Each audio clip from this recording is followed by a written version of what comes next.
Breaking news from the Middle East. Israel has launched a series of airstrikes on Iran's nuclear and military sites. It is a dramatic escalation in a long-running conflict between the two countries. Israel has long warned for years that it will not tolerate Iran having nuclear weapons. Iran state media now saying its top general and top nuclear scientists have been killed. Israel is under a state of emergency. Here's more from Prime Minister Benjamin Netanyahu. We struck at the heart of Iran's nuclear enrichment program. We struck at the heart of Iran's nuclear weaponization program. We targeted Iran's main enrichment facility in Natanz. We targeted Iran's leading nuclear scientists working on the Iranian bomb.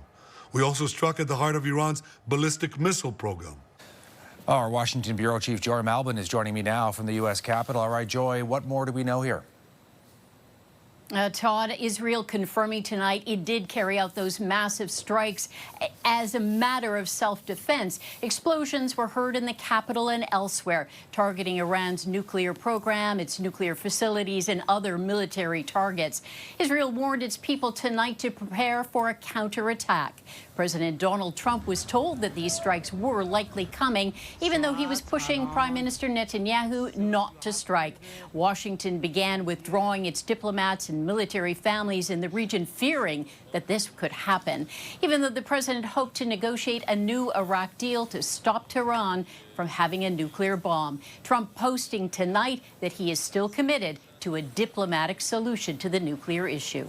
Todd? And what are we hearing in terms of the Trump administration? I know that Marco Rubio, the Secretary of State, has weighed in here. The Americans saying they were not involved.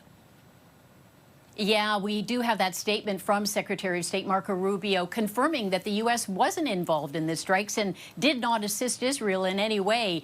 Israel did this on its own, taking unilateral action. Marco Rubio goes on to say, Todd, that, and I'm quoting here, Iran should not target U.S. interests or personnel. In other words, don't come after us.